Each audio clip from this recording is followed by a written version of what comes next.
ready? I want to first of all establish that. Tell us the scene that you were just talking about is actually from. Yes, that was from Mission Impossible. I do get the stories mixed up sometimes, but they were both fun to do. Let's talk about I Spy then. Tell us what your impressions are about working on that show. Well, first of all, I had never played a narcotic personality before.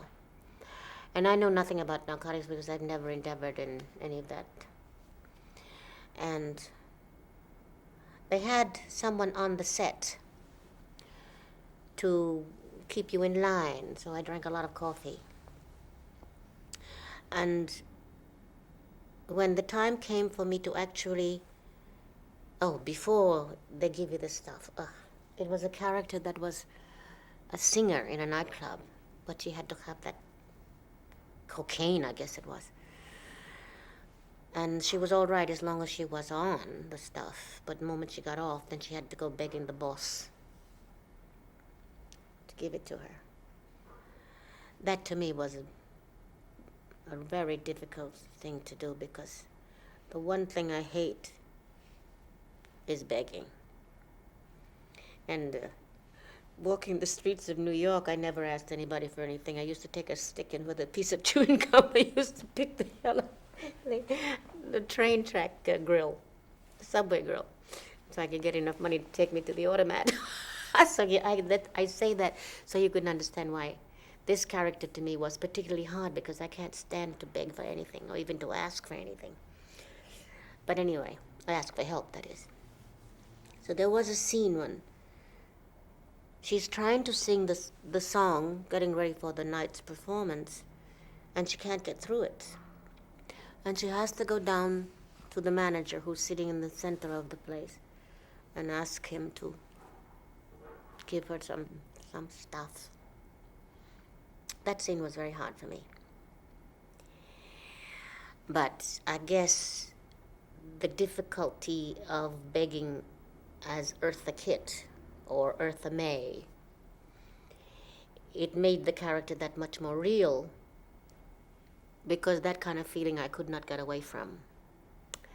And therefore, I think that was one of the things that made the character much more true to being a narcotic addict than it would have been if I was not with that kind of feeling. So he gives her the stuff and then she can go on. And she's put into a situation in the boat, I guess, or in the club, wherever it was, that I think she was kidnapped or she didn't behave like she was supposed to behave according to the management, and she gets tied to this pole, and that's when Bill Cosby and Robert Culp comes in and saves her. And she's begging, please, please, please take me with you. Well, she didn't go with them because the management wanted to keep her there, and he kept feeding her the stuff, and therefore that's how he was able to keep her there. But when it came out, which I never saw, I don't know, there's a reason why I don't like watching myself, because I'm cringing all the time, thinking I could have done better, For the next 2, 3, 4, 5 years, and I think it may be even today, people would come to me and say, are you all right now, Eartha? That nobody could have played a scene so honestly and so precisely unless you are or you have been. So it was a little bit difficult for me to go through life in general at the time after that came out, because people thought that some people thought that I really was an addict, because they said you couldn't have been that real unless you was. Well, it certainly struck a chord because you were nominated for an Emmy Award. Mm-hmm. Did you go to the show? Did you go to the Emmy Awards? Do you remember? I don't think so. I never believe when I'm nominated for something that I'm going to win anything. Even if if I buy lotto tickets, and I'm always saying, I'm never going to hit the lotto because God gave me so many gifts to work with that I can imagine the gods are looking at me and saying, are you stupid? We gave you so many tools to work with. What else do you want? You want more? So I'll never win the lotto. But you still buy the tickets. I still buy the tickets because I think the tickets, which I think will happen, The money's supposed to go for education, both here and Connecticut, as far as we know. All over the country, I think. Somebody pushed it in another direction, but I hope it goes back to the school, education. So I keep buying the tickets because I keep hoping for better education. If that makes any sense to you. Yeah. And in case you win, then it's everyone. Well, in case I win, then I'll probably build a school of my own and start educating kids because they need very badly in need of it. That's for sure. Let's talk about a show called Batman. Have you heard of it? Yes, I think I've heard of it. Every time somebody sees me, or particularly children, parents are introducing me to their kids, they're saying, do you know who? And I know the kids don't know who I am. Unless now they know Emperor's New Groove, where she plays the voice of Yzma. Pull the lever. You know, you haven't seen that. As a matter of fact, I won the best voice of the animated films. I have an award for that. I finally got something. With Batman, I don't even know how it came about. But it was 1968, latter part of 1968. I was having a bit of a problem at that time because of what President Johnson and I had with my stand against the Vietnamese War. So I wasn't being asked as prevalently as I had been before, working-wise. So I was very much in need of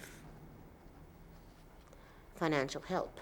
And here again, I wouldn't ask anybody for help. It's something wonderful is always going to happen. And knock on wood, something wonderful always happens. And I still tell my daughter that.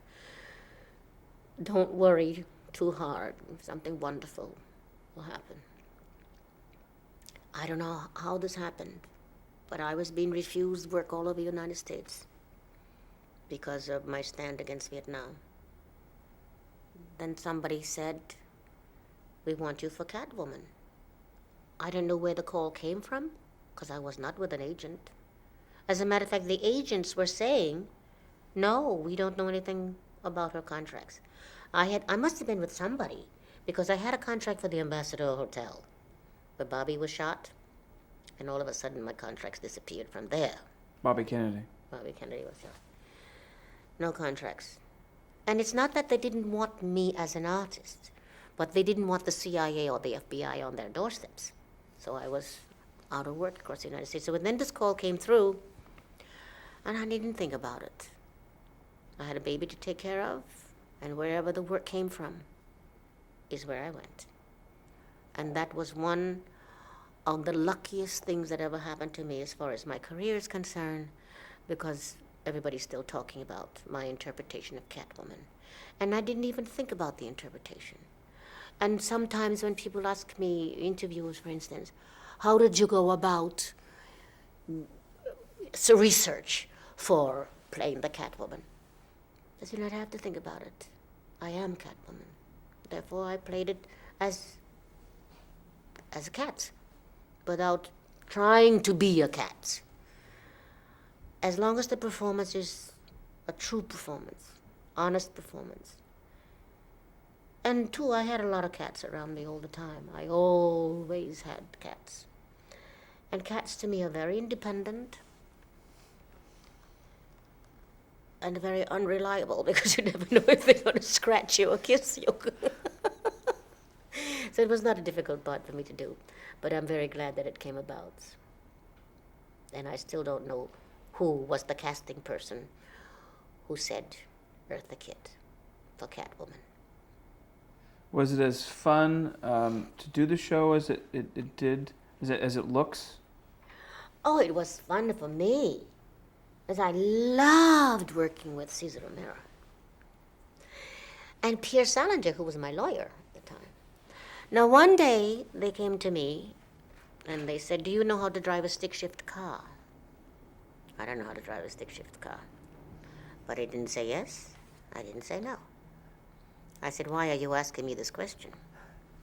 The gentleman didn't say anything to me, but he took me to this hangar where they keep airplanes and things like that.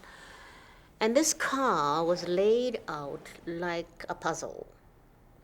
And we both lay down in the car, and then you put your foot on the ignition and the car comes together with a steering wheel in the shape of a wishbone.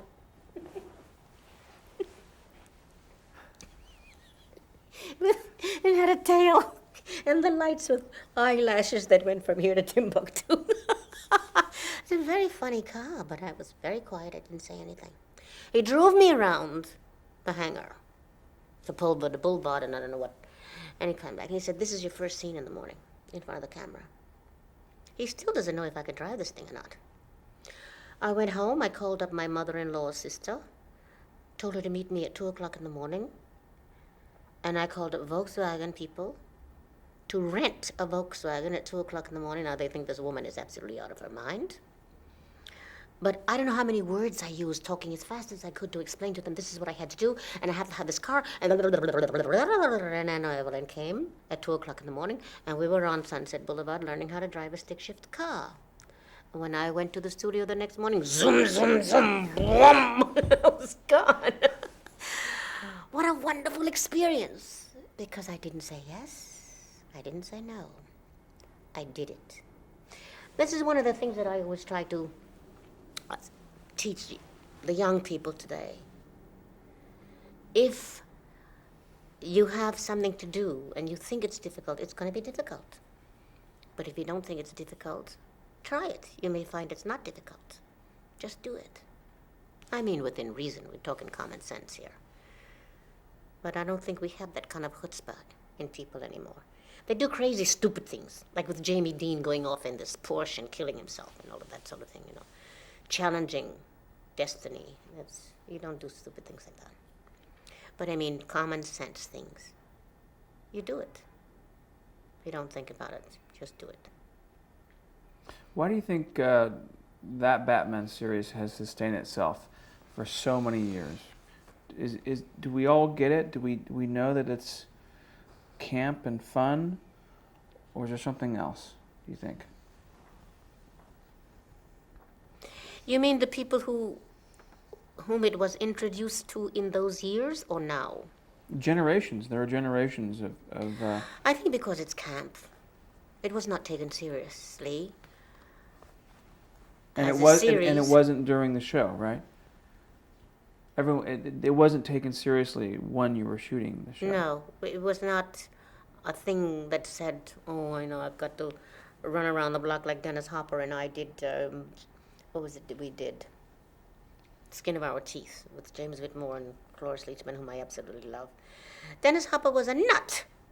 Not that we're getting into that, but for somebody who's a method studio actor, in order for him to run in as a soldier and say his speeches, he had to run around the block 7 times and come in and do his thing. Well, that's only one of the studio actors, which I think is fine if that's the way you want to be. That's the way you get the message. But if you are interested in doing a character, then that character automatically becomes you, and you automatically become that character. And there is not, for a cat, my goodness, there's not a lot of research to go into in order to be a cat. Who the hell knows what a cat is going to be like, because there's so many different types of cats. Just like when I played the Wicked Witch of the West in The Wizard of Oz. What kind of research did you have to do in order to find out how to play a witch? I said, I am a witch. I don't have to go through all of the research and go back 100 years in order to find out how you come up to where this character is. You are that character because that's why you accepted the part. Because something is in you that says you are that character. And if you have a little bit of a difficult time finding it, you will find it eventually. It may take you maybe 100 performances, maybe more, in order to find the character. But you will. But that character to me was so much fun. I was in dire need of tremendous help at that time. And like a starving cat, I had to find a way to survive. And something wonderful always happened. And it was one of the most wonderful bones that has ever been thrown to me, because it helped me now grow back into being successful name again. People recognize my name and still do because of Catwoman. A couple last questions. Did you have a mentor? No. And when you say a mentor, you mean there's somebody that I can go to and talk my troubles to and find out who I am? Not necessarily, but Or someone who guided you in some way, some fashion. I think life did. Fate. And if you trust fate, she's wonderful. I found myself writing down something the other day. As you know, I write from time to time, and I have a couple of books out there. The last one is Rejuvenate It's Never Too Late, which talks about sustaining your health and your youth, and with a sense of humor. And I found myself writing, don't fight the life you love to live. And like I constantly tell my daughter, don't fight it. Go with the tide. You don't have to go completely if it's leading you in the wrong direction. But life is so wonderful. All you have to do is live it. And keep it simple. There's something else that I wrote about in my book. I never put too many requests on my wishing card to the gods. Because I don't want to get too heavily burdened with unnecessary things. What is necessary? So I go with the tide, and I work for that which I feel is necessity. Of course I have a few baubles and bangles and beads around, but I didn't buy them. People gave them to me. But what is necessary is what you work for. Warm clothing, a decent roof over your head, and nourishment. You work for that for yourself, and you work for that for your family and your unit. Unnecessary things are going to bring you such a burden. That's why I don't wear jewelry. It's an unnecessary burden. I can understand a wedding band, or my daughter's got the biggest diamond in the world, but to me that's a botheration. It's a heavy load to carry, because you're always worried about it. But with myself, and my mind, and my health, and my ability to work, that's all I want. My sanity, my health, and my work. If you can you choose your greatest professional accomplishment? Outside of borning my child. No, that's not professional, or is it? But Well, that's personal, and that, I can ask you about that. But greatest personal accomplishment too. that was my greatest personal accomplishment. I think the fact that my greatest professional accomplishment If you can. is the fact that I'm still here. What more can I ask for? And that I'm still being asked for and still wanted. That public keeps me alive and they keep me working. That is my greatest achievement, because I love my work and I love my fans and I love my public.